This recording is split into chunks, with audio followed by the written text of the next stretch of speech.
Salutations à tous les Rivaroliens, vous écoutez le 63e entretien de mars 2025, le mois invitant au souvenir de Saint Joseph, figure de paternité, de sainteté, de labeur et même de défense de l'Église. Aujourd'hui, je suis en compagnie de Monsieur Jérôme Bourbon, le directeur de publication de Rivarol. Bonjour à vous. Bonsoir Florian, bonsoir à tous. Donc nous allons traiter globalement de politique nationale, étrangère et même pourquoi pas un peu religieuse.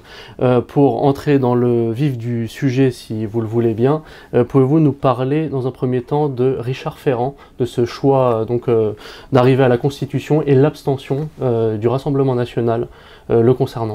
Oui, là on va donc commencer par la politique intérieure. Et en effet, Richard Ferrand est un pilier historique de la Macronie depuis le début du mouvement En Marche qui a été fondé par Emmanuel Macron en 2016. Et Richard Ferrand est un des piliers dès l'origine de la Macronie. Et donc, sachant que Laurent Fabius arrive au terme de son mandat de président du Conseil constitutionnel dans quelques jours, au moment où on fait la vidéo en tout cas, c'est-à-dire je crois autour du 8 mars.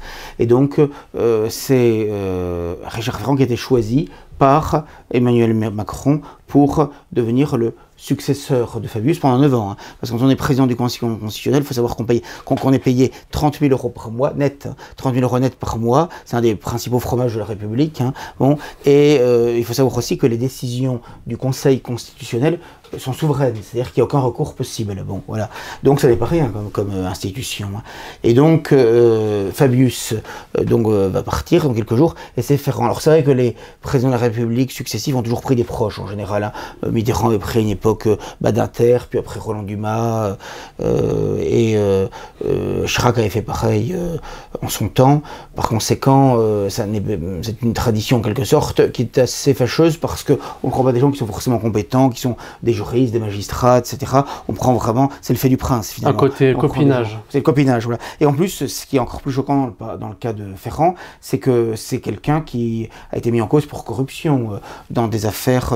Il présidait la Mutuelle de Bretagne, il a donné un certain nombre d'avantages à son ex-épouse, à sa concubine ou sa maîtresse. C'est peut-être pour ça qu'il a été choisi, remarque. C'est possible, et qu'il a été mis en cause pour des affaires. Il suffit de lire sa fiche Wikipédia pour des affaires quand même d'une certaine gravité, et on ne peut pas dire que ce soit un modèle de probité.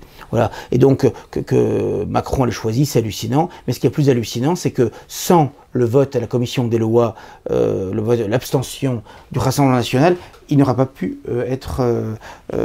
obtenir ce poste, parce qu'il faut que ce choix de Macron soit validé par la majorité du bureau à la commission des lois de l'Assemblée nationale et du Sénat. Et en l'occurrence, la France insoumise, l'ensemble de la gauche avait voté contre, les Républicains avaient voté contre, donc il y a que les macronistes pur jus qui ont voté pour, et le RN qui s'est abstenu. Hein. Si le RN avait voté contre, Ferrand ne pouvait pas être président du Conseil constitutionnel. Donc c'est dire l'importance de ce vote, et c'est là qu'on voit une nouvelle fois la connivence entre Marine Le Pen et la Macronie. Hein, on l'avait déjà vu à travers des dîners, rappelez-vous, avec Édouard Philippe, qui avait été d'ailleurs rendu public et qu'ils avaient reconnu, avec l'ancien ministre de la Défense, Sébastien Lecornu, dîner d'ailleurs parisien dans le 9e arrondissement, au siège, au domicile de Lecornu, mais non seulement de Marine Le Pen, mais également du président du Rassemblement national, Jordan Bardella. Hein. Et donc on peut se demander dans quelle mesure, sachant que le Conseil constitutionnel, c'est lui qui décide in fine si quelqu'un est inéligible ou pas, qu'est-ce qu'on fait d'une inéligibilité, sachant que dans un mois, le 31 mars, Marine Le Pen recevra un jugement du tribunal correctionnel, du tribunal judiciaire de Paris, dans l'affaire des assistants parlementaires du Parlement européen, où elle risque une éligibilité, et même une éligibilité avec exécution provisoire. Eh bien, le Conseil constitutionnel peut parfaitement décider, si par exemple le tribunal lui donne une éligibilité avec exécution provisoire, qu'elle puisse être quand même candidate à la présidentielle de 2027, en considérant que la décision n'est pas définitive, et que dans la mesure où elle n'est pas définitive, finalement elle peut se présenter. Hein. Ferrand aurait tout fait le pouvoir de faire ça, puisque le Conseil constitutionnel l'a déjà fait pour des députés, considérant que, d'ailleurs de manière assez étonnante, qu'un député, s'il est inéligible en première instance, il peut rester député, Alors qu'un maire ne le peut pas, ou un élu local quelconque ne le peut pas, ce qui est complètement aberrant, parce qu'on se arrête soit l'un soit l'autre, mais c'est comme ça.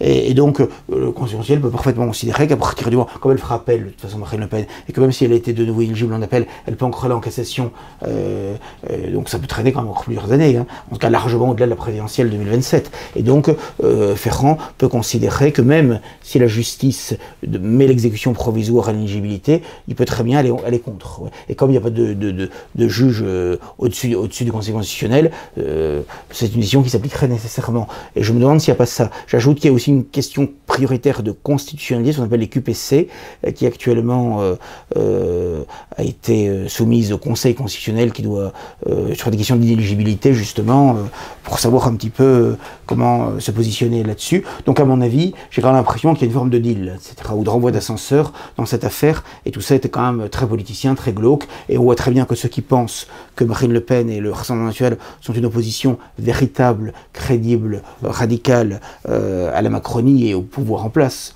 encore une fois, cela démontre que non. Je rappelle quand même que Bayrou, qui est Premier ministre actuellement, avait donné sa signature personnelle à Marine Le Pen pour qu'elle puisse être candidate à la dernière présidentielle en 2022, et que non seulement il avait fait ça, mais qu'il avait même incité un certain nombre de maires centristes et autres à faire en sorte qu'elle ait ses signatures. Il fallait construire le sac de frappe, voilà. Il en avait accordé, je crois qu'il en a accordé près de 200, quoi. Je veux dire, c'est quand même énorme. Bon. Et donc vous ne voyez pas un parti d'opposition, mais plutôt une connivence. Voilà, c'est ça. Et même la gauche radicale est plus radicale, finalement, ici. Dans ce domaine voilà. En tout cas, bon. Et même je suis défavorable à une banque de la démocratie, ce qui favorisait le RN. Bon. Donc on voit très bien les connivences. Mais de toute façon, dans la mesure où ils ont abandonné tous les combats principaux du Front National Canal Historique, que ce soit sur la question de la vie, de la famille, de l'avortement, de la sortie de l'Union Européenne et de l'euro, de l'abandon, de l'abrogation des lois liberticides, Pleven, Guesso, Taubira, etc. On n'est pas étonné, et on pourrait prendre d'autres exemples aussi, sur la fiscalité, sur plein d'autres sujets. La remigration, voilà. Je ne suis pas surpris, quoi, je veux dire, voilà. Mais enfin, il faut quand même que les gens le sachent, voilà. Et donc ça va être très intéressant de voir qu'est-ce qui va se passer au niveau du Conseil constitutionnel si, comme c'est probable, Marine Le Pen est jugée inéligible en première instance par les magistrats le 31 mars. Parlons également, si vous le voulez bien, des profanations de tombes. Donc il y a eu celle de Jean-Marie Le Pen dernièrement, également de Robert Brasillac, ou encore de Maurice Barrès. Oui, il y a un climat qui est très mauvais en ce moment. S'attaquer à des tombes, ce n'est certes pas la première fois que ça arrive, mais il y a une aggravation en ce moment, comme s'il y avait un climat un peu de guerre civile. Et il faut reconnaître que bien souvent, la gauche radicale, ou au moins une partie d'entre elles en tout cas, est tellement haineuse qu'elle n'a même pas un respect de ses ennemis, même lorsqu'ils sont morts. Voilà. En principe, lorsqu'un adversaire, un ennemi meurt, bon, c'est sa dernière demeure, le combat s'arrête en quelque sorte. Voilà. Pas forcément entre les idées qui représentaient, ou au moins contre la personne. Bon. Chez eux, ce n'est pas le cas. Je rappelle que les républicains espagnols, ou certains d'entre eux, déterraient des religieux, des religieuses qu'ils avaient déjà tués ou qui étaient déjà morts. Voilà. Donc, pour les tuer symboliquement une deuxième fois, en quelque sorte. Voilà. Donc, ça n'est pas un hasard. Rappelons-nous aussi les charrettes sous la Révolution française, la terreur, l'épuration, en 44-45. Donc la gauche, une partie d'entre elles en tout cas, est capable d'aller très loin dans la haine, dans le crime, au-delà même de la mort. Voilà. Et ce sont ceux-là même qui accusent les autres d'être haineux. Voilà.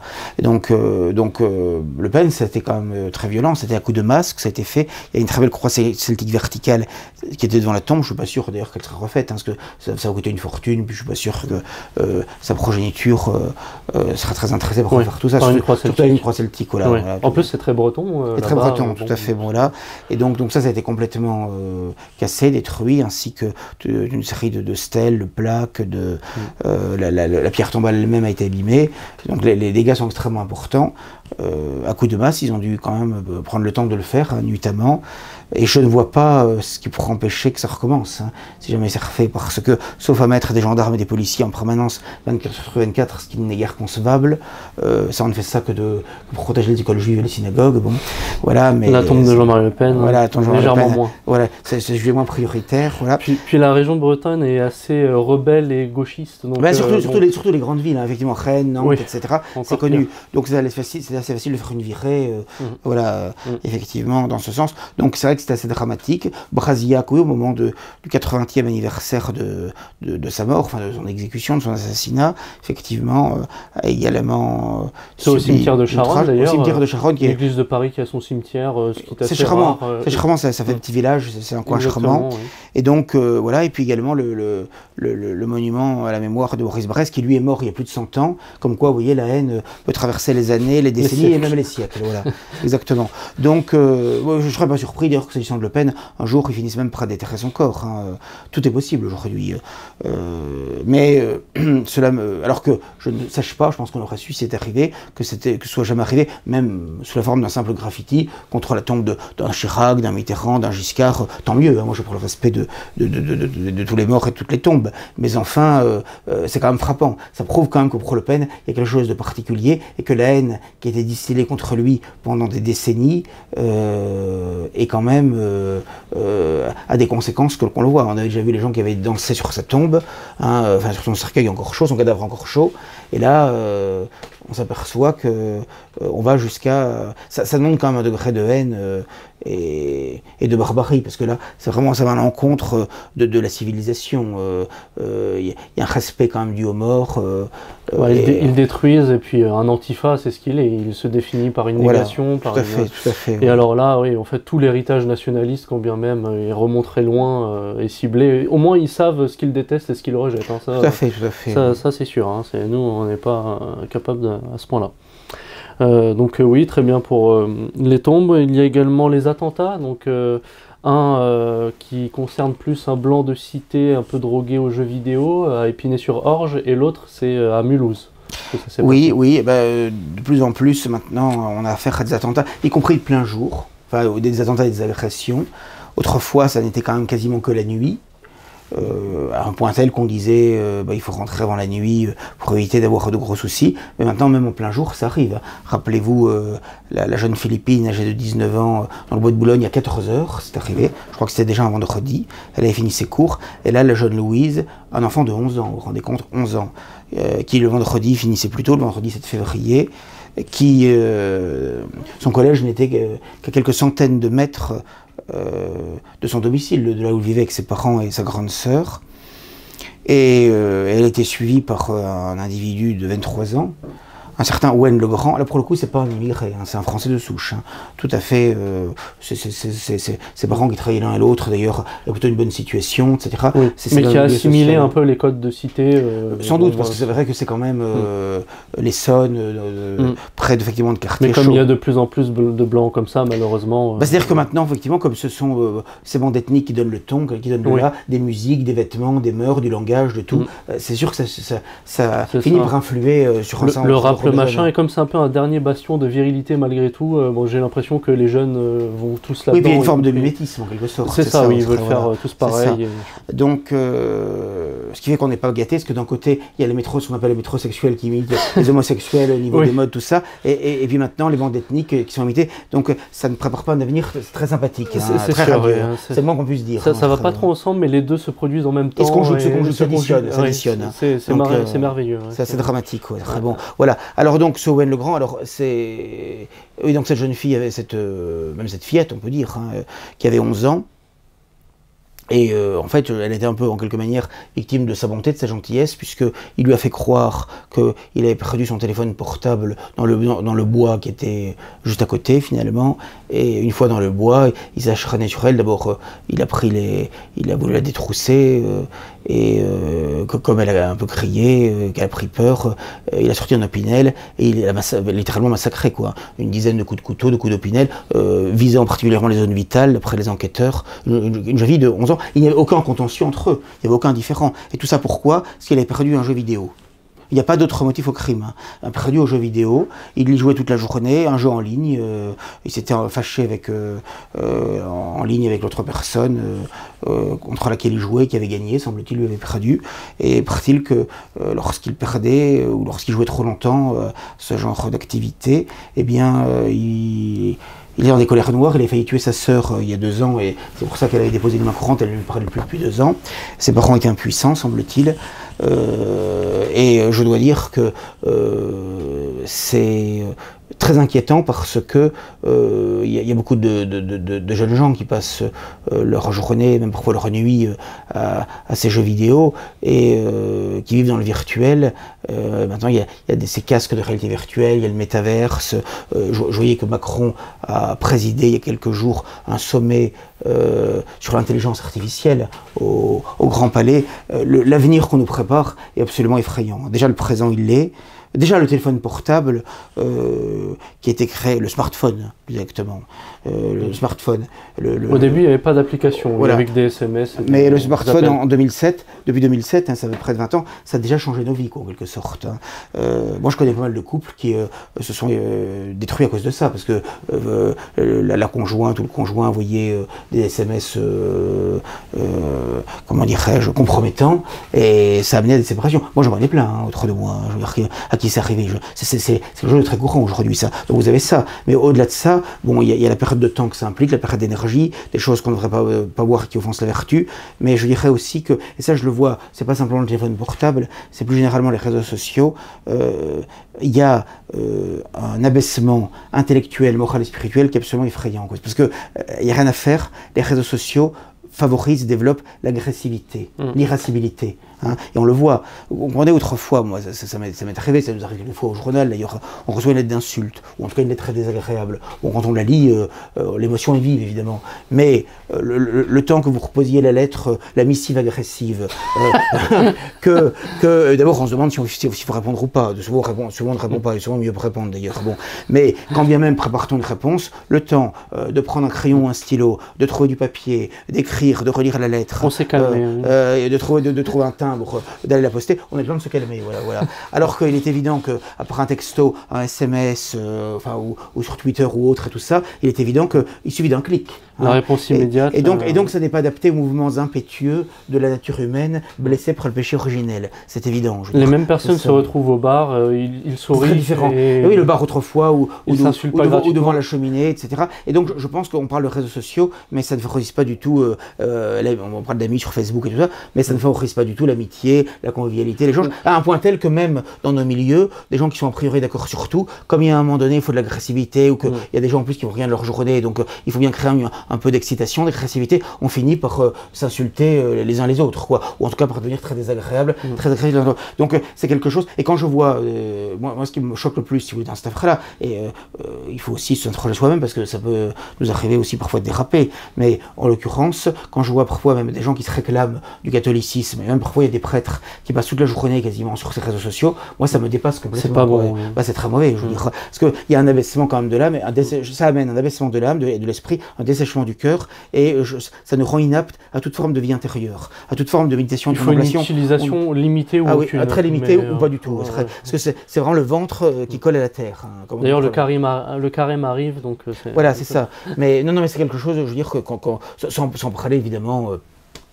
du fait que les jeunes générations, maintenant, sauf rare exception individuelle, ne lisent plus de journaux papier, de revues papier, de livres, tout ça. C'est la fin de la civilisation Gutenberg. C'est un autre monde. Mais si vous voulez, au-delà de ça, qui est déjà très inquiétant et même affolant, c'est que véritablement, on va vivre vraiment dans le virtuel avec tout ce que ça implique. Vous voyez, ce jeune homme là, de 23 ans qui a tué cette jeune fille, bon, il a sûrement des problèmes psychiatriques, plus certainement. Mais cela dit, les jeux vidéo et son addiction aux jeux vidéo, où il passait ses journées à ça, ont forcément eu un rôle important dans le pire, c'est ça. En ligne en plus. Voilà, c'est ça. Individuel au possible et juste nous, la machine. Et, oui, c'est ça. C'est le pire du pire. Parce que finalement, en plus, on tue des gens, enfin, de manière virtuelle, et selon les jeux, réellement, quoi, à la fin, etc.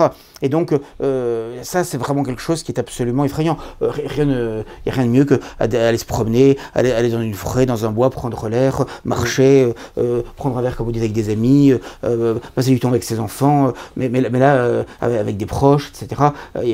Voilà quelque chose qui est utile. utile, qui est concret et qui fait du bien au corps, à l'esprit, à l'âme. Il faudrait voir ce qu'on a gagné. Faire du sport, ou même faire du sport, un sport qui est intéressant. Mais là c'est absolument effrayant, cela. Et je me rappelle, il y avait aussi un crime, enfin un adolescent qui avait tué, je crois, à Saint-Jean-de-Luz, il y a 2 ans, un an ou deux, je crois, également un de ses professeurs. Et pareil, je crois que c'était quelqu'un qui était à fond dans les jeux vidéo, dans le virtuel, également dans les mangas, dans tout cela. Donc, en plus, souvent avec des familles déstructurées. Et donc, je pense que malheureusement, des crimes horribles, barbares, affreux de cette sorte, je crains qu'il y en ait de plus en plus.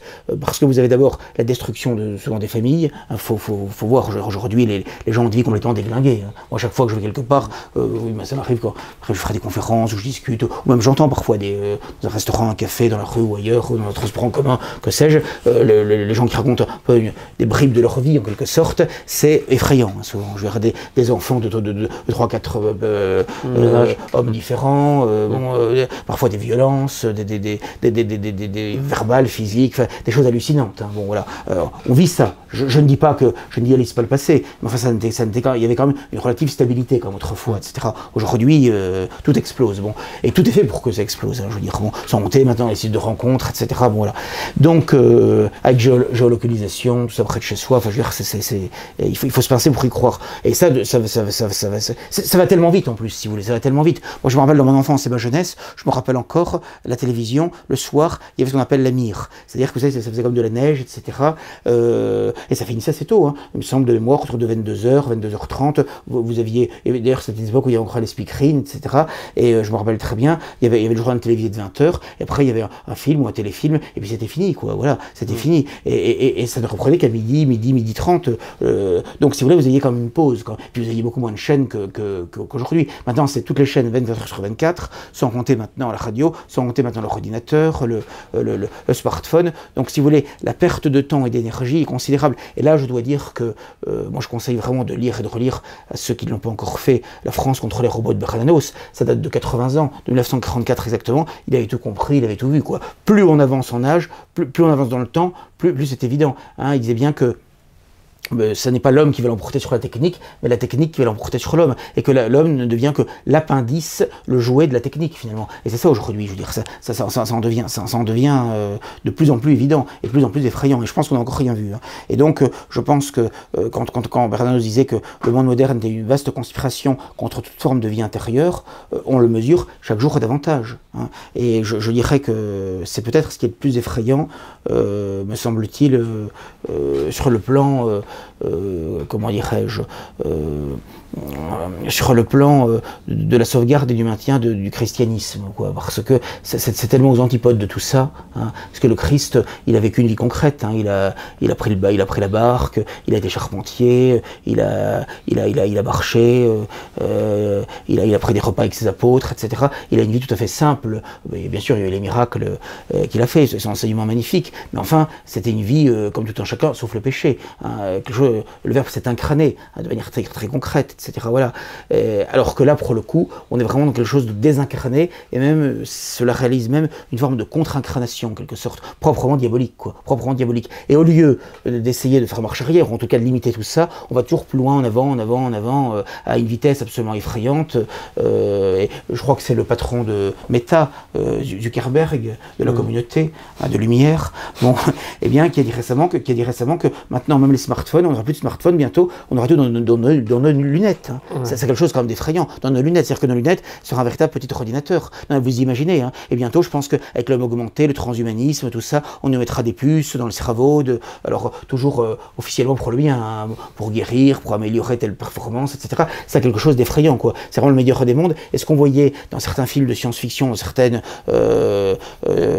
films hollywoodiens, il y a quelques décennies, finalement, ça risque d'arriver même peut-être en pire. Hein, des biotypes, etc. C'est quand même assez effrayant, quoi. Je veux dire, voilà. Donc, il faut lutter contre ça. Faut ce que Solzhenitsyn disait, il faut pratiquer l'autolimitation. Voilà, une forme d'autolimitation. Donc, comme vous disiez, ne pas y consacrer trop de temps, etc. Le moins possible, se responsabiliser, et toujours privilégier la vie de la famille, la vie amicale, le devoir d'État, la vie de prière, à tout ça. Oui, pour avoir une vie ordonnée, c'est vrai qu'il faudrait faire un tableau de ce qu'on a gagné et perdu avec Internet, parce qu'on gagne un petit peu en liberté d'expression d'une certaine certaine façon. Oui, mais c'est vrai que c'est pratique, un portable, on est en retard, on peut téléphoner. Pour ses enfants, bon bah finalement à l'école, tout de suite on peut les joindre. Donc bien sûr que ça a des aspects incontestablement intéressants et positifs, mais il me semble que c'est très peu de choses par rapport au négatif, quoi. Par rapport, on a changé de monde. Déjà la télévision était quelque chose de révolutionnaire. On me dirait, bon, on pourrait remonter plus loin, la moissonneuse-batteuse,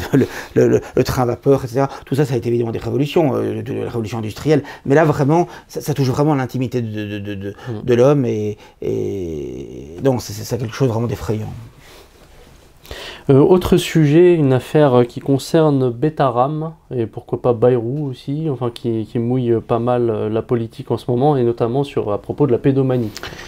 Je crois, si vous voulez, que cette affaire, on peut s'interroger quand même pourquoi elle sort maintenant. Bon, il est clair que c'est quand même Bayrou qui est visé. Je ne dis pas qu'il a forcément fait dans le passé peut-être seulement ce qu'il fallait faire dans cette affaire, puisqu'il était implanté dans le Béarn, il l'est toujours d'ailleurs, et donc peut-être qu'il a su des choses et qu'il a voulu sinon étouffer l'affaire. En tout cas, peut-être qu'il a pris suffisamment au sérieux ce qui se passait, c'est possible, je ne sais pas, je ne suis pas je ne sonde pas son cœur, je ne connais pas le détail de tout cela, mais ce qui est certain, c'est que si les faits semblent vrais, malheureusement, dans ce genre d'affaires, ce qui est triste, c'est que le plus souvent c'est vrai. C'est très rare qu'il y ait des choses erronées ou même exagérées. Souvent c'est vrai, malheureusement.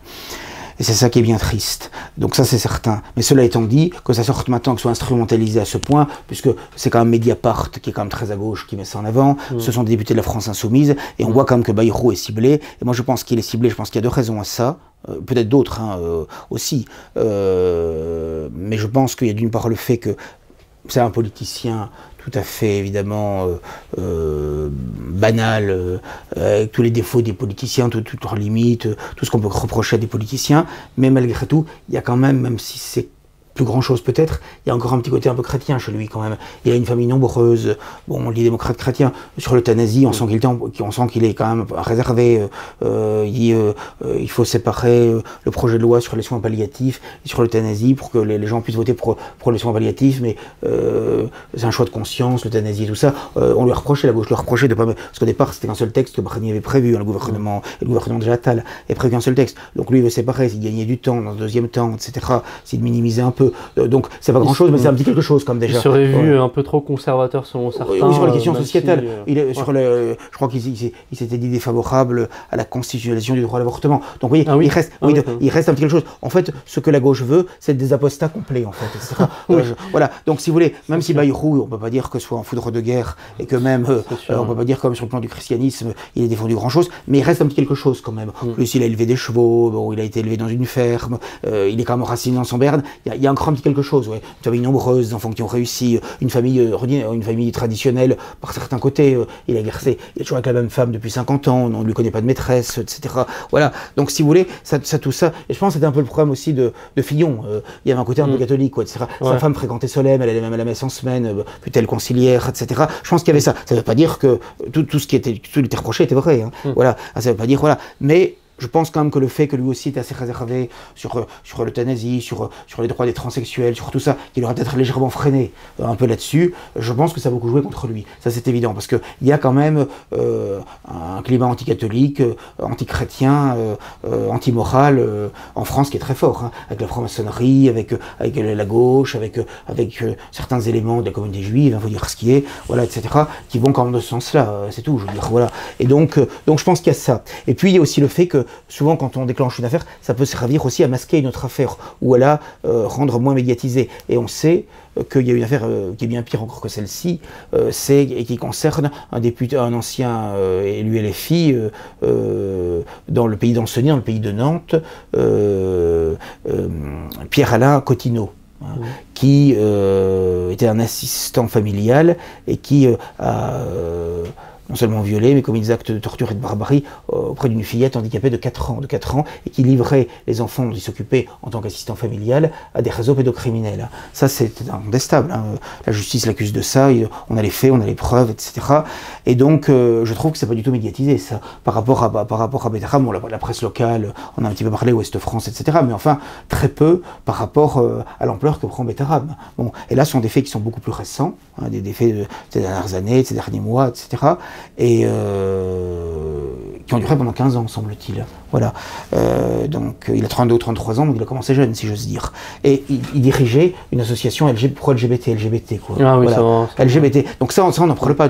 Vous imaginez, quand il s'agit de l'Église catholique, hein, ou même de l'Église conciliaire, enfin large sensu, des milieux catholiques ou chrétiens, très large sensu, bon, eh bien, là, on y va en permanence, on insiste dessus en permanence. Hein. Mais quand c'est LGBT, là, on dit pas. Ça a été médiatisé, ça s'est fait. Il faut pas faire le lien. Oui. Voilà. Quand c'est des gens, soit issus de gauche, étaient de LFI, et je dis pas que c'est tout LFI. Moi, je fais pas comme eux. Hein. Je dis pas c'est parce que je dis pas que c'est parce qu'il y a comment dirais-je, il y a une personne qui est criminelle LFI que tout LFI est criminel. Je dis pas ça. Voilà. Mais ce que je constate, c'est qu'il y a quand même deux poids deux mesures. Hein. Quand il s'agit de l'extrême droite ou de ce qu'on appelle l'extrême droite, ça tout de suite on attaque. Et quand il s'agit de milieux catholiques, même conciliaires, hein, là on y va à fond. Hein. Voilà, c'est tout. C'est un fait. Alors que là, vous avez quelqu'un qui était engagé en politique, à LFI, et qui surtout présidait une association LGBT. Or quand on sait qu'LGBT défend les droits des homosexuels, transsexuels, etc., je ne dis pas qu'ils défendent le viol, mais enfin, c'est quand même frappant, quoi. Il se disait qu'il aurait pu être moins condamné, justement, si ce combat la gagne, quoi. C'est possible aussi, c'est ça. Mais en tout cas, voilà, là, on n'en parle quasiment pas, quoi. Donc on voit très bien qu'il y a quand même deux poids, deux mesures. Puis l'absence de l'État, enfin, je veux dire, nous sommes étiquetés à l'extrême droite, ces gens-là qui pratiquent la pédomanie, je dirais pas qu'on est pour la peine capitale, mais si c'est pas ça, c'est pas loin, quoi. Donc on ne parle jamais aussi de l'État qui ne fait rien ou qui ne condamne mollement. C'est-à-dire qu'en réalité, on a un État qui ne protège pas l'innocence globale, qui ne protège pas l'innocence, qui ne protège pas l'enfance, qui ne protège pas la jeunesse et qui ne protège même pas l'ensemble de ses compatriotes, l'ensemble des Français, puisque maintenant il y a de plus en plus d'agressions, de plus en plus barbares. Parce que là maintenant, c'est souvent l'arme blanche, avec des tournevis, comme c'était le cas à Mulhouse, avec des parpaings, comme c'était le cas contre un SDF à Lyon, avec donc des choses vraiment extrêmement violentes, sauvages, quoi, barbares, avec donc des couteaux évidemment, c'est très fréquent, souvent des couteaux très longs, très aiguisés, etc. Mais ça peut être parfois de simple opinel, mais ça peut suffire à tuer, et à faire souffrir terriblement. Ça peut être avec des hachettes et des machettes. Bon, il manque pas d'imagination, mais en général, c'est des crimes de plus en plus horribles, par leur ampleur, par leur intensité, par leur répétition. Très souvent, pas toujours, mais très souvent, ça concerne quand même des immigrés sur OQTF, obligation de quitter le territoire français, et donc là il y a quand même une faillite de l'État, et même quand je dis une faillite de l'État, c'est pour être gentil, parce qu'on peut même se demander dans quelle mesure c'est pas voulu, même finalement, voilà, c'est-à-dire que, en fait, quand on pense qu'on a attaqué Le Pen pendant des décennies, alors qu'il disait justement il faut protéger les Français contre l'immigration de masse, tout ce que ça implique sur le plan économique, sur le plan social et sur le plan aussi de la montée des crimes, c'est évident. On a déjà suffisamment de nos psychopathes, suffisamment de nos tueurs, des assassins ordinaires et de la décomposition de la société qui amène de plus en plus ce genre de choses, sans en plus faire venir des millions d'immigrés qui eux aussi ont leur part, ils ne le sont pas tous, heureusement bien sûr, mais qui ont aussi leur part de psychopathes, d'assassins, de malades mentaux, etc. Parce que là, dans le cas de Mulhouse, il semble que cumulé, c'était vraiment la complète, œuf, jambon, fromage. C'est-à-dire qu'il était psychopathe, il a déjà fait de la prison, il était sous OQTF, et il avait déjà commis des délits. Voilà. Donc, c'est très souvent quand même des multirécidivistes, pas toujours, mais c'est quand même très souvent des multirécidivistes quand même. Donc là, on peut quand même pas dire qu'il n'y a pas une faillite de l'État, de la justice, de l'administration. Et c'est vrai que, vous voyez, le cas de la petite Philippine de 19 ans, c'était à 4h, et la petite Louise, c'était aussi à 4h, quoi. C'est ça qui fait peur. C'est qu'avant, on se disait, bon, bah, si on fait en sorte pour nos enfants que, bon, ils rentrent avant la nuit tombée, avant le crépuscule, bon, finalement, en général, rien ne devrait leur arriver, mais on n'est même plus sûr de ça, quoi. Voilà. C'est-à-dire que, là, il faut quand même penser que Louise, sa maison était située à quelques centaines de mètres du collège. Elle avait 11 ans en plein jour. Donc la probabilité, a priori, qu'elle se fasse agresser, tuer, de quelle manière en plus, avec des coups de couteau, elle n'a pas dû mourir tout de suite, c'est atroce, et puis la peur et l'angoisse, c'est quelque chose d'abominable. pour elle-même d'abord, et vous imaginez après pour les parents, sa sœur, ses parents, sa famille, ses proches, quand ils apprennent ça, c'est l'horreur. Il y a de quoi briser tout le voisinage aussi. La souffrance que ça implique. Perdre un enfant et perdre un enfant dans ces conditions-là, c'est une souffrance atroce et une souffrance qui dure. Parce qu'on a beau dire qu'avec le temps, les choses s'apaisent, vous savez, perdre un enfant, l'apaisement, il n'est jamais complet. C'est pas naturel dans ce sens-là. C'est horrible. Surtout, en plus, on doit se dire, est-ce qu'elle a souffert, combien de temps ça a duré, qu'est-ce qui s'est passé, c'est atroce. Je pense qu'il n'y a rien de pire que pour des parents et pour des proches que quelque chose pareil, c'est évident ça. Et ce sont des choses, malheureusement, qui se répètent de plus en plus. Alors il faut dire déjà aux enfants qu'il ne faut jamais parler à des inconnus, qu'il ne faut pas les suivre, qu'il ne faut pas leur rendre service, car c'est très bien d'être charitable, mais aujourd'hui, dans le monde tel qu'il est, on ne peut pas face à des inconnus. On ne peut pas parce que vous avez une probabilité extrêmement forte de tomber sur des prédateurs, des violeurs, des assassins, des racketteurs, des gens qui ont des intentions extrêmement mauvaises. Quoi. Et le prédateur, à chaque fois, veut emmener dans un lieu isolé, typiquement là, le bois. Typiquement, ça déjà, il faut se méfier absolument de ça. Mais il faut refuser, selon tout ça, on ne rend des services qu'aux gens qu'on connaît, dont on est sûr, et avec beaucoup de prudence. Puis d'autant que l'État ne fait pas le tri, comme vous dites, voilà, il relâche les fous dans la société, donc bon, on les connaît, mais on les laisse agir, on les laisse tranquilles. Ce qui est terrible, c'est que finalement, les choses vont toujours de pire en pire, et que rien ne se passe finalement. C'est ça qui est terrible. Enfin, je veux dire, quand on en est là... Il n'y a pas de remise en question. Et quand on est dans les écoles à encourager nos enfants à changer de sexe, enfin, à se mutiler, parce qu'on en est là quand même aujourd'hui. Si on m'avait dit ça il y a encore 20 ou 30 ans, je le répète parce que c'est quelque chose d'inouï. Ce qu'on vit est inouï. Voilà. Il y a 10-20 ans, c'est vrai que dans les universités, je connais des jeunes de 20 ans, dans chaque classe, ils sont une vingtaine, il y en a un ou deux qui sont de cette tendance-là, soit qui a fait l'opération, soit non, mais qui a la tendance. Ah, maintenant, même dans les collèges et lycées, moi je connais partout, même dans les petites villes de province. Hein, je veux dire, 10 ans en arrière, ils auraient été tous normaux. Ah, tout à fait, voilà. Et donc, c'est vous dire l'effet de mode aussi qui joue, etc. Donc, c'est un effet très réel, très concret, cette affaire-là. De la même manière qu'il y a une augmentation considérable de l'homosexualité chez les jeunes gens, notamment dans l'homosexualité féminine. Enfin, pour le témoignage que j'ai, je veux dire, en faculté, à l'université, un peu partout, c'est inouï, quoi. Bon, voilà. Donc, il y a vraiment une volonté de destruction de l'enfance, de la jeunesse, de l'innocence, de l'innocence de manière radicale. Hein.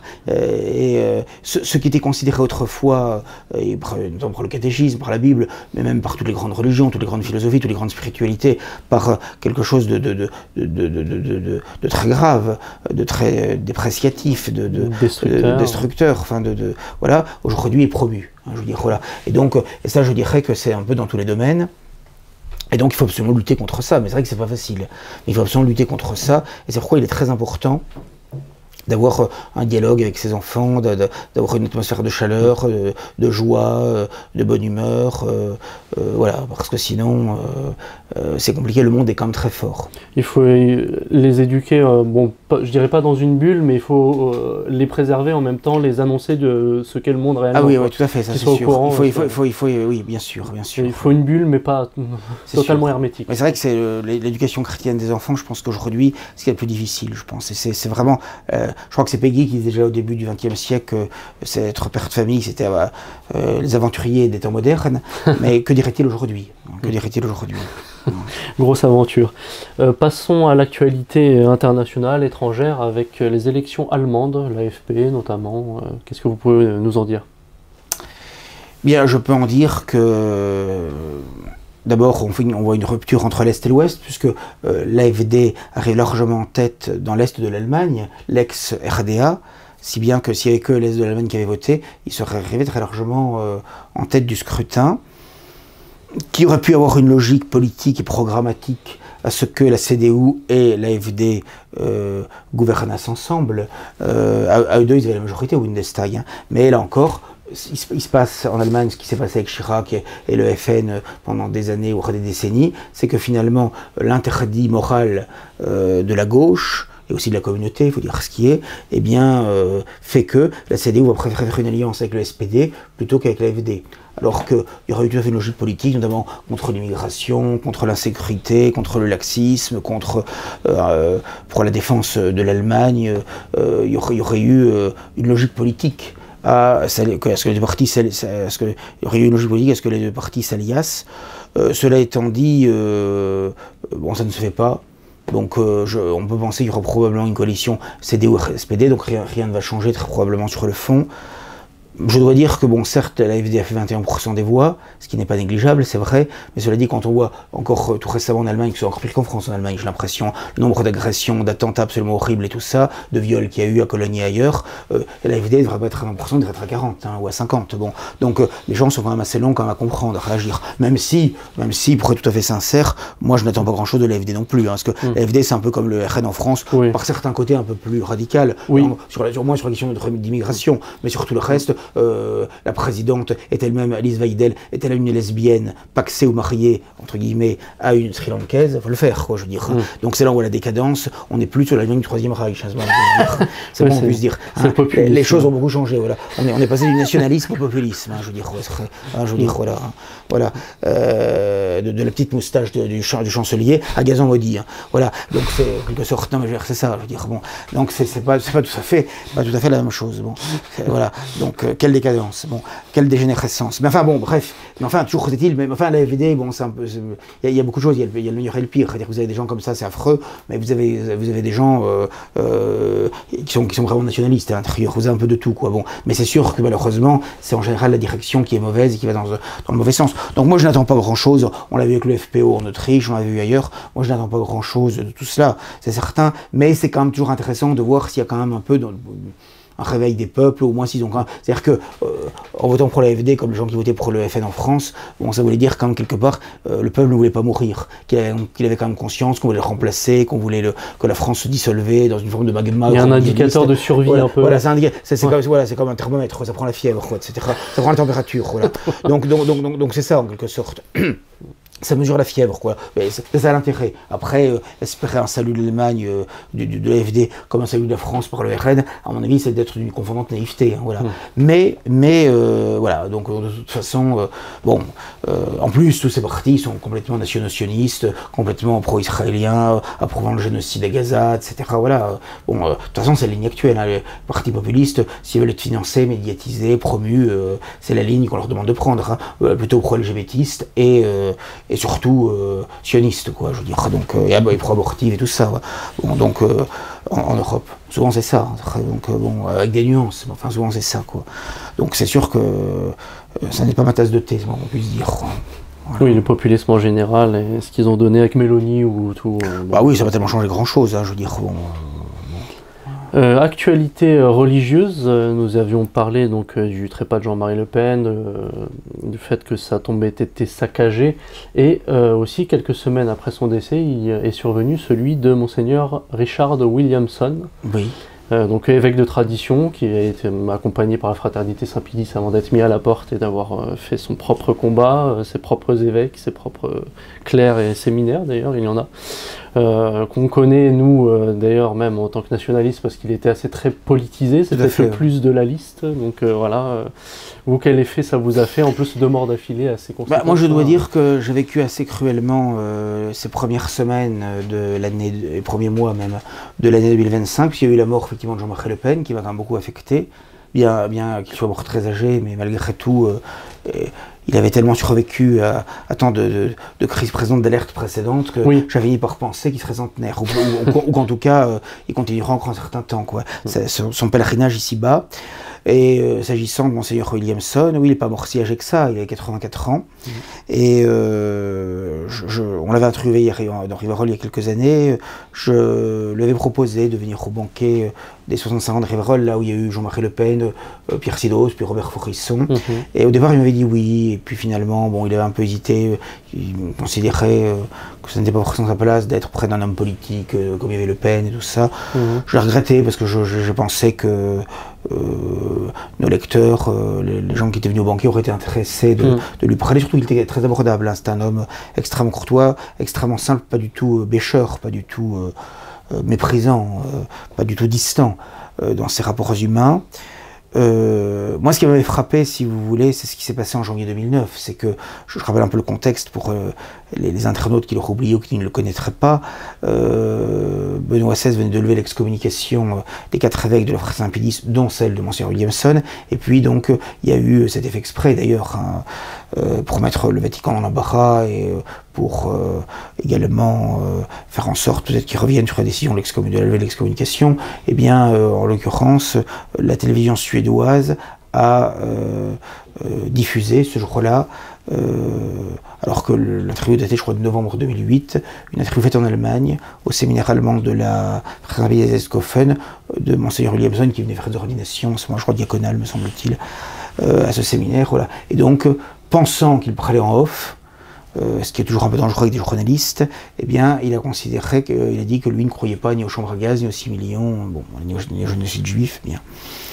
Et donc, ça a été un scandale planétaire. Et c'est pour ça que les gens qui disent que c'est pas une question importante et tout ça, il faut quand même voir ce qui s'est passé.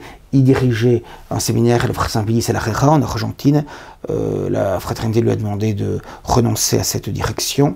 Les autorités de Buenos Aires ont exigé qu'il déguerpisse sous 48 heures du territoire, alors que je rappelle que l'Argentine avait été à un moment donné plutôt complaisante avec d'anciens dirigeants nationaux-socialistes qui étaient venus se réfugier après hier. Donc les choses ont bien changé.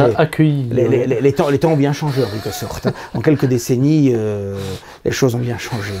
Elles ne sont pas forcément améliorées. Voilà. Bon, et donc en quelque manière, il est parti, il s'est retrouvé dans une mansarde dans le Grand Londres, en quartier Wimbledon, où il n'avait pas le droit ni de prêcher, ni évidemment de redonner, quasiment un mort-vivant en quelque sorte. Bon, il avait quand même mangé à boire, mais à boire ça dans une mansarde, voilà. Et même, il y a un certain nombre de ses confrères qui ont cru bon de faire des communiqués pour le dénoncer, l'attaquer. Je donne pas les noms parce que c'est pas la peine. Par charité, on le fera pas, ils se reconnaîtront. Mais ça avait été quelque chose d'assez odieux. Et je me rappelle, c'était vraiment planétaire. Je me rappelle des unes de journaux Wanted, quoi. Voilà, Williamson, enfin, comme un fugitif, un criminel, et la radio répétitive toutes les 7 minutes qui rappelait ça et tout ça. C'était quelque chose d'effrayant. Et là, on voyait quand même la puissance juive, quoi, je veux dire, et tout ce qui va avec, et tous ceux qui sont soumis à ça, quoi. Ça avait quelque chose de sidérant, qui rappelait, d'ailleurs, par certains côtés, toutes choses égales par ailleurs, mais qui rappelait un petit peu ce qui a pu se passer au moment de la Passion du Christ, ces foules vociférantes, ou même par la suite dans les actes des apôtres, etc. Enfin, des choses vraiment pas belles, quoi. La nature humaine peut aller très loin dans le mal, enfin, dans le lynchage, dans la diabolisation, dans la haine contre un individu, contre une personne en particulier. Bon. Et donc là, Williamson, c'était ça, quoi. Et donc, il a eu le courage. Il était en partie d'origine écossaise, comme le professeur Forisson, et il a eu le courage de résister. Parce que ses supérieurs ont tout fait pour qu'il publie un communiqué, non seulement d'excuses, mais où il se rétracte carrément. Et il ne l'a pas fait. Il a beaucoup perdu parce que finalement, il va être enterré là ce jour-ci, je crois, au Royaume-Uni, alors que finalement, lui, il aurait voulu être enterré près de Monsieur Lefebvre à Écône, en quelque sorte. Et l'histoire retiendra que Monseigneur, entre guillemets, Vitus Under, avec conciliaire de Coire, créateur du Dies Judaicus, très lié dans le dialogue dit judéico-catholico, entre les catholiques et les juifs, là, qui était responsable de ça par l'épiscopat suisse, officiel, conciliaire, entre guillemets, partisan Nostra Aetate, ami des rabbins, etc. Lui est enterré à Écône, et Monseigneur Williamson, l'adversaire de la synagogue, lui, il est enterré, il est persona grata. Je trouve que symboliquement, c'est quand même très intéressant, et c'est-à-dire que la normalisation canonique, ou la volonté de religion canonique de Frère Saint-Pédis, passe par l'allégeance à la synagogue, de même que la normalisation médiatique et politique du Front National passait par l'exclusion du père fondateur. Et c'est toujours la question juive qui est centrale. Moi, j'y peux rien. Hein. C'est parallèle, c'est saisissant. Hein. Exclusion de Jean-Marie Le Pen en 2015 du Front National, exclusion 3 ans plus tard en 2018 de sa présidence d'honneur. Monseigneur Williamson, mise à l'écart de toute responsabilité au sein de la fraternité Saint-Pédis en 2009, exclusion 3 ans plus tard en 2012 de la fraternité. C'est quand même frappant. Le parallèle est quand même frappant. Hein, voilà. Et donc on ne me dise pas que tout ce qui a trait au révisionnisme, sur la question juive, ça n'est pas une question quand même fondamentale. On le voit. Et je le dis, je l'ai écrit dans Rivarol, dans mon éditorial daté du 5 février 2025, qu'on peut toujours se procurer sur rivarol.com, soit en PDF, soit en papier, soit les deux, pour quelques euros. Eh bien, je précise bien que Monseigneur Williamson, en disant cela, il s'attaquait à une religion, à une contre-religion, qui singe la religion chrétienne, avec ses martyrs, les 6 millions, ses saints, les justes récompensés par l'État d'Israël. Il l'a présenté comme ça aussi, d'ailleurs, lui, c'était son discours. C'est miraculé, les survivants de la Shoah, c'est stigmatisé, les déportés tatoués, ces reliques, les cheveux, les souliers des déportés, les saintes congrégations, la Likra, les pèlerinages, ces pèlerinages et processions à Auschwitz, Auschwitz, etc. Ces mécréants, les révisionnistes, son enfer, la droite nationale, les révisionnistes, les catholiques fidèles à la doctrine catholique sur le Nouvel Israël, voilà, enfin, ces archanges, Tzahal, sa cité sainte, l'État d'Israël, l'antisioniste, etc. Bon, voilà, donc vraiment il y a une singerie, vraiment à un point tout à fait frappant, et c'est à la fois une singerie et en même temps une inversion, puisque à l'amour elle oppose la haine, hein, à la vérité le mensonge, au pardon des offenses la vengeance talmudique, à la rémission des péchés l'imprescriptibilité des crimes, au respect des anciens, la traque aux vieillards. Il n'est que de voir voilà, des donagénaires, des gens qui étaient simplement jardiniers dans un camp de concentration, camp de travail, qui s'occupaient de la taille des arbres, de la pelouse, etc. Non mais c'est ça, on les considère comme des criminels de guerre. Hein. Il y en a un récemment, il était avec un fauteuil roulant, il était centenaire, complètement grabataire, etc. Voilà, la haine talmudique, la vengeance talmudique, très relative. On est à l'opposé. Ça m'échappe complètement, moi, de s'en prendre comme ça. On est à l'opposé de la civilisation, à l'opposé du christianisme, à l'opposé de... Voilà, c'est quelque chose d'effrayant. À l'esprit de pauvreté, l'appât du gain. Hein, à l'humilité, l'esprit de domination, hein, au sens du partage, la volonté de domination tyrannique, etc. Comment dirais-je, à la volonté de partage, je dirais à l'humilité, l'orgueil, et comment dirais-je, à la discrétion des vertus domestiques, le tapage médiatique, le lynchage médiatique, etc. Donc vraiment, il y a une opposition, et à l'infinie justice de Dieu, la partialité d'un tribunal des vainqueurs jugeant les vaincus. Donc on voit très bien à quel point on a véritablement une opposition. Une caricature dans l'esprit dogmatique, mais par contre en application, c'est l'inverse. Tout ça est tout à fait diabolique. Hein. Et je rappelle quand même qu'il ne faut quand même pas oublier qu'il faut bien comprendre que ça va quand même très loin cette affaire-là et tout ça. C'est que en réalité, Auschwitz se substitue au Golgotha. Hein. La Shoah se substitue au Golgotha, il faut bien le comprendre. Ça. L'événement central de l'histoire, l'événement capital de l'humanité, ça n'est plus la passion, la mort et la résurrection du Christ au troisième jour, c'est asphyxié par amoureux de l'humanité, c'est l'asphyxie des Juifs, de 6 millions de Juifs dans les chambres à gaz, qui réussite politiquement et spirituellement 3 ans après en Israël. Hein. Voilà, c'est ça. Donc il faut bien comprendre que là il y a un déplacement, si vous voulez, de ça. Et on voit très bien, je veux dire, dans les écoles, on les fait aller au mémorial de la Shoah, maintenant il y en a un à Lyon, il y en a un après dans Lyon. Ça se multiplie, ça se décuple. Hein. Ça se multiplie comme les survivants, de la Shoah. Chaque jour, il y en a davantage. Hein. C'est ça. Ouais. Voilà. Donc il y a le mémorial de Paris, le mémorial de la Shoah, le camp des 1000, etc.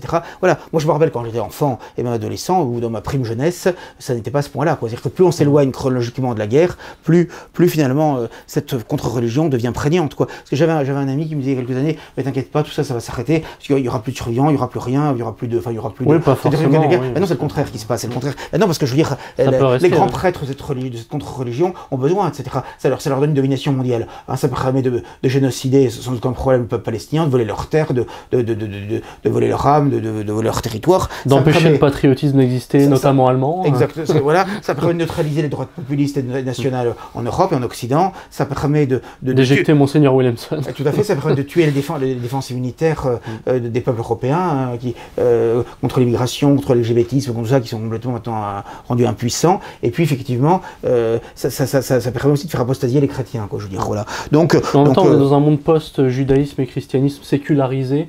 Et ensuite, la Shoah arrive dessus comme un... Bon, ah bah c'est sûr que c'est lié. Parce que des gens qui sont un peu âgés m'ont expliqué, ils m'ont dit ça commence à devenir vraiment très important, cette histoire, avec le procès Eichmann, c'est-à-dire les années 60. Donc on est en plein dans Vatican II. Hein. Oui. On est en plein... C'est vrai que le Shoah c'est les années 80, mais ça... alors, il y a une augmentation dans les années 80, mais ça commence vraiment après les années 60. Vraiment, ça. Moi, des gens qui ont vécu tout ça, des révisionnistes ont bien raconté ça, ils m'ont dit, ça commence vraiment avec Eichmann, je veux dire. Bon, et après, il y a la guerre des 6 jours, il y a la guerre de 73, etc., où Israël a pris peur, bon, voilà. Il y a tout ça aussi, mais il est évident que c'est une question qui est centrale, quoi, cette affaire-là, etc. C'est certain, on le voit très bien. Et donc Williamson, de ce point de vue-là, a été très courageux.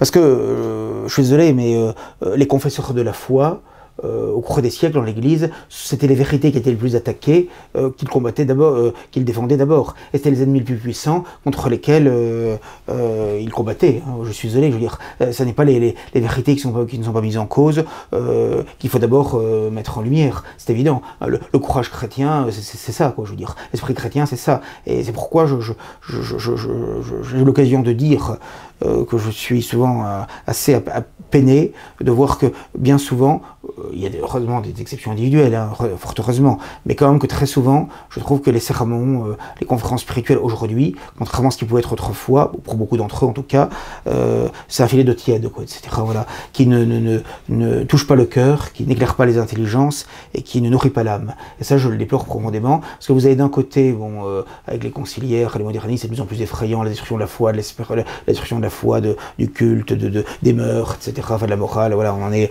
à des bénédictions de couples homosexuels, hein, avec Bergoglio, quoi, de manière tout à fait officielle, hein, etc., la Pachamama, enfin je veux dire, des scandales, des hérésies en tout genre. Les rites mayas aussi. Oui, non, c'est effrayant, bon, c'est effrayant. Bon. Même la messe Paul VI, c'est ringarde, il y a des trucs encore plus... Non, mais c'est effrayant, enfin, de toute façon, ça date pas d'aujourd'hui, hein, je veux dire, Jean-Paul II a reçu le signe de Shiva, il a fait Assise, etc., il faut remonter à Jean XXIII et Paul VI, c'est bon, hein, c'est Vatican II au carré, si je veux dire, qui continue toujours plus loin. Hein. Bergoglio, lui, c'est la révolution synodale, et là, il y a même, c'est mai 68. Presque, ah oui, quoi, avec le diaconat féminin et tout ça, enfin, je veux dire, voilà, ça part très loin. Ça va très loin, le divorce catholique, entre guillemets, enfin, c'est effrayant. Bon, mais, donc il y a tout ça, mais d'un autre côté, je trouve que bien souvent, hélas, dans les milieux dits traditionnalistes, je dis bien tout en se confondu, j'ai souvent l'impression quand même qu'on a affaire de plus en plus à des structures sclérosées, sectaires, étriquées, avec des clones finalement, souvent, voilà, où on répète que les éléments de langage prémâchés qu'on leur a appris au séminaire,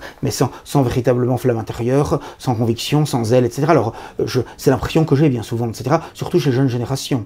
Alors, il y a sans doute plusieurs raisons à ça, il y a sans doute aussi bon, le fait que l'école ait diminué en qualité, qu'il y a une perte effectivement de la qualité intellectuelle. On vit des temps pas assez difficiles aussi peut-être. Oui, sans doute qu'il y a le confort aussi qui joue aussi, etc. Mais je pense qu'il y a aussi le fait que, comme ce sont des structures qui fonctionnent en circuit fermé, les anciens séminaristes deviennent eux-mêmes professeurs, etc.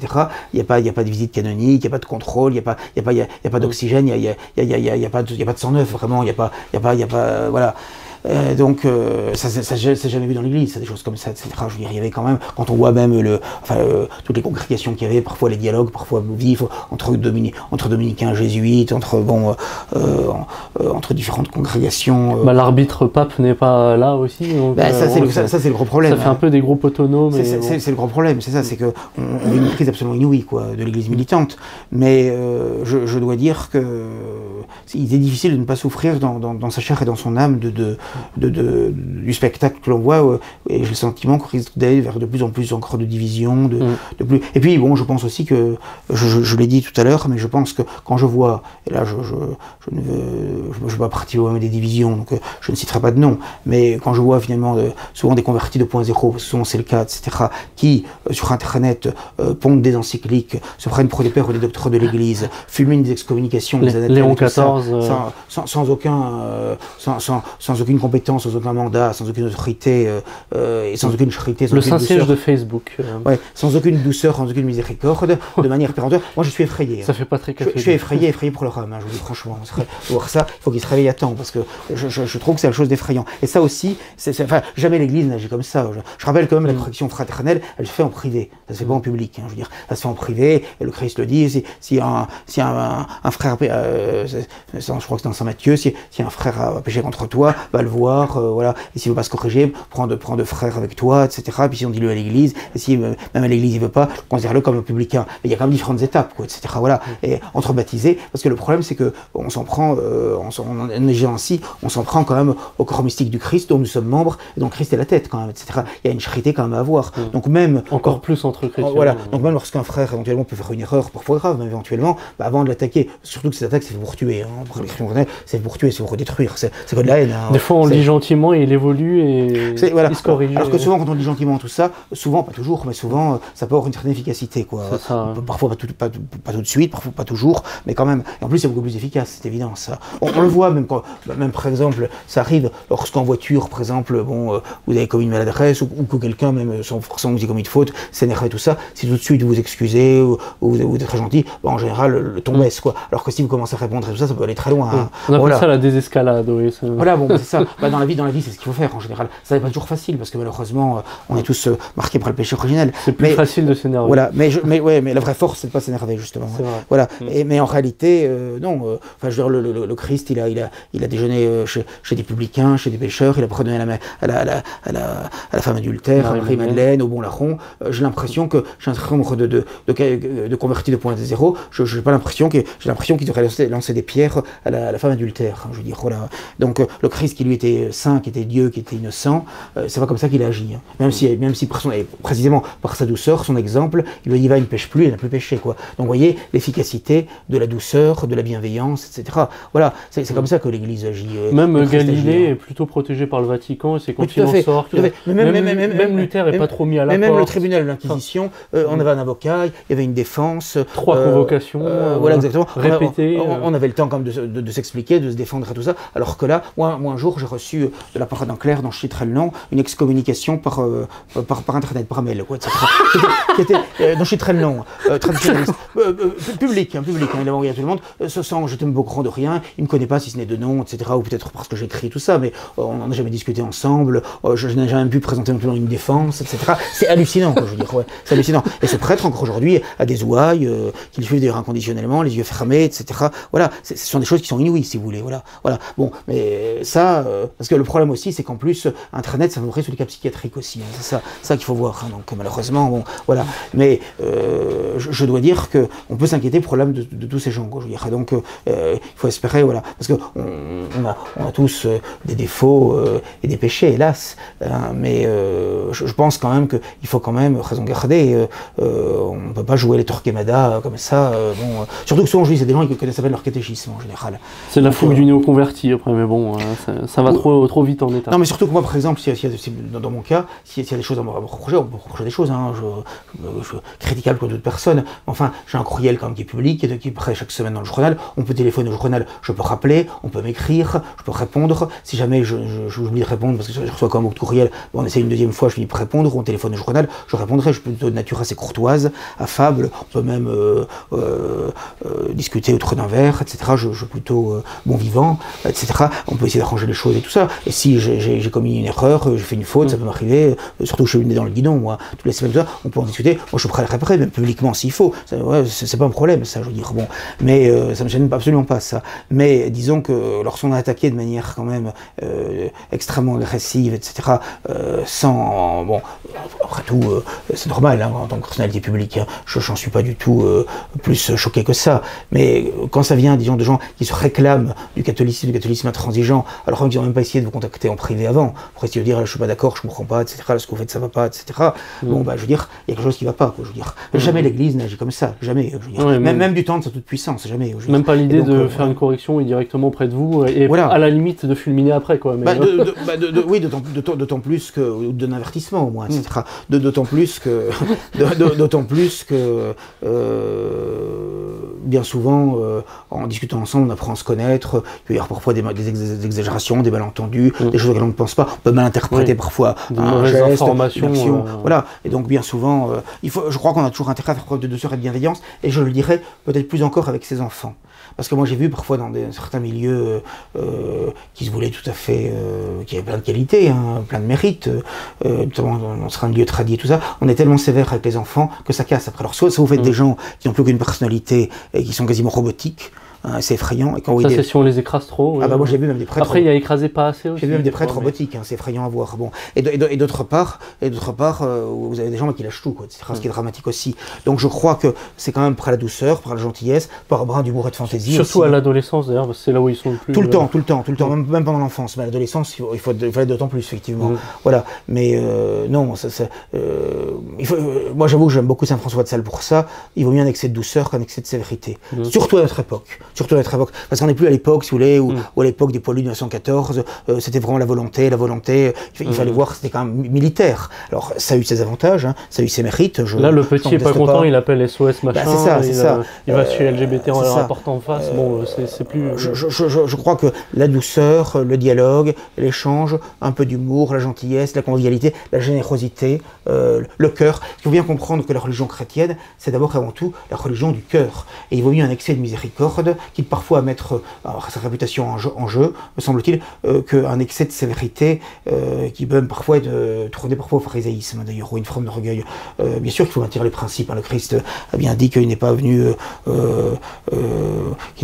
abolir mais accomplir, et qu'il n'est pas venu changer un seul iota de la loi. Donc bien sûr, l'intégralité de la doctrine catholique, le royaume des cieux appartient aux violents aussi. De sa morale, de sa foi, évidemment qu'il faut tout garder intégralement. Mais après, dans le rapport au prochain, et quand même ce prochain étant lointain, surtout quand il est en difficulté, ou dans l'épreuve et tout ça, il me semble qu'il ne faut pas lui trôner le dos. Je veux dire, voilà, me semble-t-il, quoi. Après, évidemment, il y a différentes façons de le faire. On peut aider de manière plus ou moins discrète, bon. Mais en tout cas, voilà, il me semble que c'est quand même ce vers quoi il faut tendre. En tout cas, moi, c'est comme ça que je comprends le christianisme. Je me trompe peut-être, mais c'est comme ça que je le comprends. C'est l'ordre dans la charité. C'est-à-dire le cœur qui l'emporte sur le fanatisme, l'esprit sur la lettre. La douceur et la miséricorde sur une forme de rigorisme ou de sévérité excessive, quoi, etc., dont je ne suis pas sûr que les fruits soient très encourageants. Et en plus, il faut penser... Pour être Savonarole aussi, il faut quand même un... Il faut le niveau aussi. Voilà. Non, puis en plus, ça éloigne des gens. Moi, je connais beaucoup de gens qui disent, mais ça m'éloigne de l'église, du catholicisme, tout ça. Et c'est triste. Il faut penser aussi à la façon dont on se comporte, surtout quand on est chrétien. Ça donne une mauvaise image. Quelle image on donne aux autres? C'est pas facile. Il faut faire attention. Voilà. Moi-même, j'ai parfois honte en me disant, regardez le surpoids que j'ai, etc. Quelle image ça donne. Non, mais c'est vrai. Je cherche pas, chérie. C'est moi qui ai mangé la plaquette de beurre. Non, mais je veux dire, voilà, donc il faut faire attention. Certains, à chaque fois on n'est pas simplement chrétien quand on va après du soir, quand on va à la messe le dimanche, ou éventuellement en semaine, c'est 24 heures sur 24, donc ce qui n'est pas facile, hein, c'est certain, mais voilà.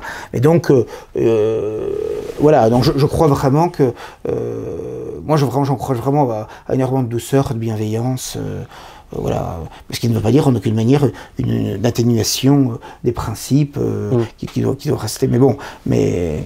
Et chez les traditionnalistes, oui, assez présente, comme vous disiez, l'atto sensu, avec l'affaire Monseigneur Williamson, on l'a vu d'ailleurs, et ce qui est un petit peu inquiétant, c'est qu'il y a Monseigneur Titien de Malaret et Williamson qui sont décédés, et également côté moderniste, donc l'état de santé de Bergoglio-François. On va finir là-dessus, oui. Je ne sais pas, il semble que ce soit la fin, mais enfin il faut toujours rester prudent. Je serais quand même surpris qu'il passe l'année quand même. Hein. Bon, je pense que sa mort, si elle arrive, on verra peut-être pour la prochaine vidéo, c'est quand même, je pense, par certains côtés la fin d'une période, non pas que son successeur changera les orientations qui sont les siennes, parce que de toute façon, il a nommé 80% des cardinaux, hein, je vais écrire entre guillemets, 80% des cardinaux en âge de voter, ça, il faut 2 tiers des voix pour être élu. L'entourage est progressiste. Donc de toute façon, les grandes orientations, elles seront maintenues, et même probablement, à mon avis, aggravées, bon, en tout cas au moins maintenues. Mais je pense qu'il y aura quand même un changement générationnel, c'est-à-dire que tous les occupants du siège de Pierre qu'on a eu aujourd'hui, depuis Jean XXIII et Paul VI, on peut dire depuis Paul VI si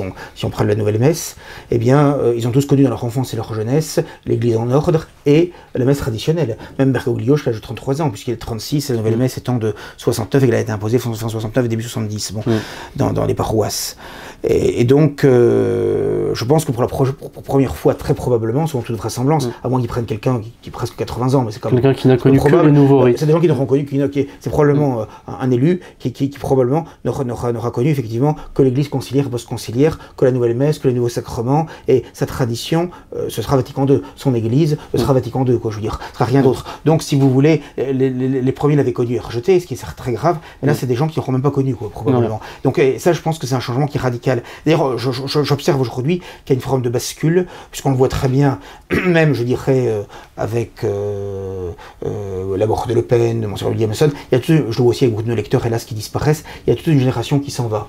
Et moi, je veux dire que je suis très triste de ça, parce que je constate que tous les gens que j'ai aimé côtoyer dans mon enfance et ma jeunesse, qui m'ont beaucoup apporté, j'ai toujours aimé discuter, converser avec des gens qui étaient plus âgés que moi, parce que je me disais, ils ont plus cultivé, ils ont plus d'expérience, et c'est vrai qu'ils m'apprenaient beaucoup, et je dois dire que maintenant, quand je regarde en arrière, tous ou quasiment tous ont disparu, quoi, maintenant. Et bon, déjà, ça indique... Ils partent un à un. Voilà. Alors ça indique que nous-mêmes on vieillit, c'est sûr, voilà, mais c'est aussi le fait que finalement, j'ai l'impression que c'est quand même une génération qui avait connu encore des choses quand même extraordinaires. Pensez, des gens qui ont connu la guerre, quand même, des gens qui ont connu Paris sous l'occupation, Non, mais c'est quelque chose de formidable. La qualité, je veux dire, du théâtre, du cinéma de l'époque, et puis même, je veux dire, ce qu'ils ont vécu. Enfin, moi, j'ai connu des vieux messieurs encore au début des années 2000 qui me disaient qu'ils avaient été à Berlin dans les années 30. Ils me disaient c'est extraordinaire, quoi, je veux dire, ce qu'ils ont vu et tout ça. Les grands-mères de campagne aussi, qui dit qu'on mangeait des crêpes avec les Allemands et qu'ils étaient sympathiques. C'est ça. C'est vrai que j'ai connu un peu ça. Moi, j'ai entendu ça. Moi, j'ai entendu ça souvent, effectivement. Bon, qui donnait des bonbons aux enfants, qui aidaient comme ils pouvaient aider, qui laissaient passer sur les trottoirs les femmes enceintes, tout ça, etc., qui étaient très galants. Tout ça, j'ai entendu.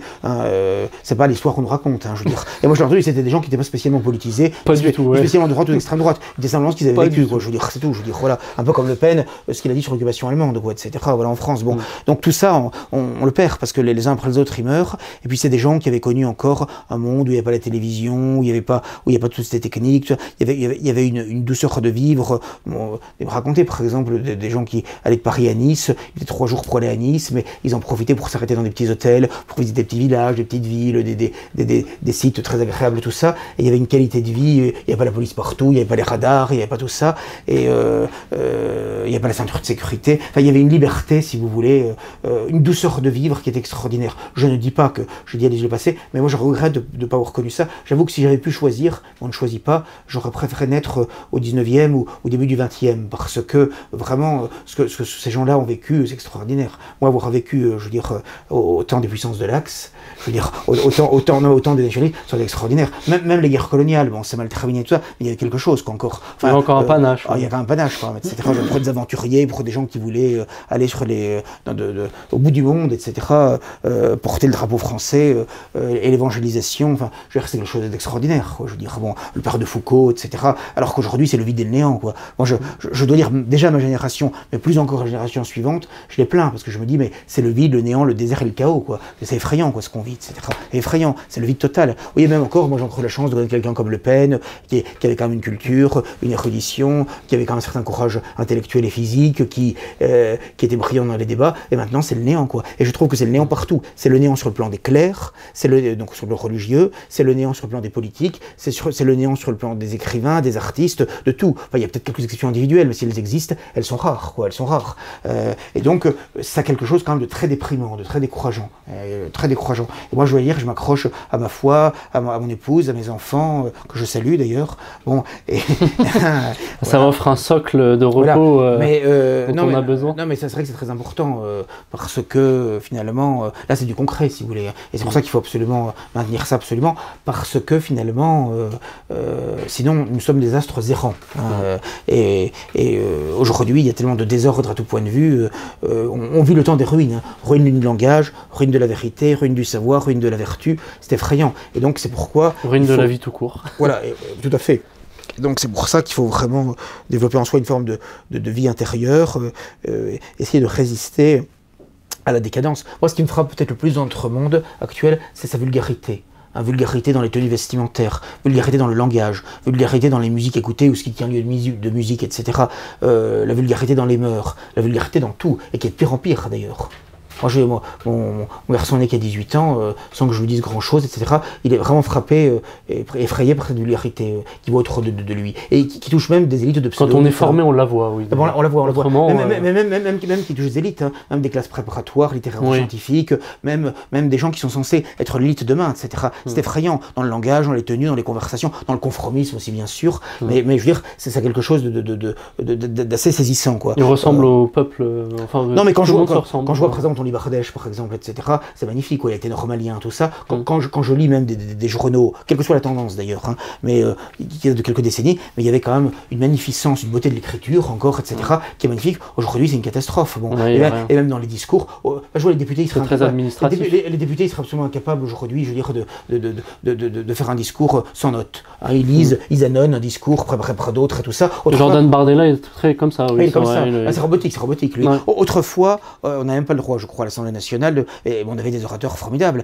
Et on parlait avec son cœur, on parlait avec son appris, le tribun, mais c'était formidable. Et ça qui entraînait des foules, finalement, qui électrisait des foules. Bon. Mais c'est aussi, mais pour ça, il fallait avoir une certaine acquisition d'une certaine culture générale, une qualité de la langue, du français, de la capacité à exprimer ses idées de manière claire, de manière pédagogue. Ce qui n'est pas donné à tout le monde. Ce qui n'est pas donné à tout le monde. Mais je dirais qu'autrefois, quand même, c'était plus le cas. J'étais tombé un jour, vous savez, je crois que c'était sur l'INA, Ina, je crois, sur une ancienne série, Les 5 dernières minutes. Vous savez, avec le commissaire Bourrel, hein, qui disait bon sang, c'est bien sûr. À la fin, quand il avait trouvé le langage n'était pas le même. Voilà. Et bien après, les spectateurs, à la fin de cette série télévisée, devaient trouver qui était le coupable, bon, etc. Et c'était des gens dans le public. Et je tombais là-dessus, j'étais stupéfait, non seulement de la qualité, oui. laquelle c'était habillé, costume cravate impeccable, vraiment, vraiment mis sur 4 vraiment remarquable. Français, vocabulaire riche. Voilà, mais même des gens apparemment de milieu modeste, apparemment, etc., de commerçants ou autres et tout ça. La vraie civilisation, c'est ça d'ailleurs. Un langage remarquable, pas d'hésitation, pas de répétition, un langage remarquable, hein, avec une aisance. Et ça, je vous dis, c'est des années, fin des années 40, début des années 50. Oui. Quoi, ouais. En Espagne, dans les années 90, l'homme de la rue peut même parler un peu l'imparfait du subjonctif, tellement la langue est ancienne et latine. Non, c'est magnifique. Mais même ça. Mourir pour l'imparfait du subjonctif, hein, c'est quelque chose. Je soutiens. C'est quelque chose de tout à fait noble. Voilà, ouais. Voilà. Donc, non, ça vraiment, c'est délicieusement suranné, délicieusement réactionnaire. Non, mais ça, je crois vraiment qu'il faut vraiment lutter contre tout cela, lutter contre cette vulgarité ambiante qui nous contamine, qu'on le veuille ou non, qui nous pollue quand même, parce que tire vers le bas. Évidemment, qui nous tire vers le bas, ça. Et c'est pour ça que chaque jour, il faut vraiment résister face à cela. Moi, à mon avis, c'est ça qui est le plus important aujourd'hui. Plutôt qu'aller voter comme les troupeaux ou aller se faire vacciner comme les troupeaux. À mon avis, ce qui est très important aujourd'hui, c'est d'essayer de soi-même de se tenir debout, hein, de résister, d'avoir un esprit critique, et d'abord vis-à-vis de soi-même aussi, bien sûr, mais vis-à-vis d'autrui et tout ce qu'on entend, y compris dans notre milieu, parce qu'il y a aussi beaucoup de bêtises. Hein, donc il faut vraiment avoir un esprit critique, bienveillance certes, douceur certes, mais quand même esprit critique et vigilance. Et puis essayer soi-même, et si on a quelque autorité ou quelque influence sur des gens autour de soi, d'essayer de les tirer vers le haut et non vers le bas, intellectuellement, spirituellement, moralement, humainement. Voilà, c'est ça, me semble-t-il, j'ose pas dire avec mon poids sportivement, ou physiquement, mais au moins dans ce domaine. Voilà. J'encourage les gens aussi, je voudrais juste terminer par ça, à lire Rivarol, à s'abonner. On maintient des abonnements après réduits, 150 au lieu de 190 jusqu'au 31 mars, on n'ira pas au-delà. Donc vous avez encore un mois, profitez-en. Sur le site, vous avez toutes les indications, rivarol.com. N'hésitez pas. Si vous avez des difficultés financières ou autres, vous nous contactez par courrier électronique ou par téléphone. On discute, on peut toujours s'arranger par prélèvement mensuel. On peut même payer avec retard. On peut trouver des. Ou avec différents chèques qu'on encaisse à différentes époques ou à différents moments. On peut trouver des solutions. Que l'impécuniosité ne soit pas une raison de ne pas lire et de ne pas acheter Rivarol. Je crois que c'est très important parce que je crois qu'il n'y a pas d'équivalent en Europe actuellement. Hein. Voilà, je crois qu'il n'y a pas d'équivalent en Europe, un hebdomadaire sur ligne radicale qui, je crois, essaye de maintenir quand même une certaine qualité de la langue, une certaine qualité littéraire, même peut-être imparfaitement, mais quand même un petit peu, et qui a quand même une liberté de penser dans tous les domaines. Je ne crois pas qu'il y ait d'équivalent, me semble-t-il. Ouais. Et donc je crois qu'il faut le défendre parce que vous savez, il en va d'une presse libre comme de la santé ou de la liberté. C'est quand on ne l'a plus qu'on le regrette, mais c'est trop tard. Après, voilà. Et je vous souhaite, en tout cas pour ceux qui le font, une bonne entrée dans le carême, une période quadragésimale qui ne conduira pas, je pense qu'on se retrouvera autour de Pâques, à peu près, enfin on verra. Peut-être avant s'il y a vraiment une actualité très riche, sinon autour de Pâques. Voilà. Et je souhaite à tous un excellent carême et un excellent mois de mars. Merci Monsieur Jérôme Bourbon et à la prochaine. À très bientôt, merci à tous.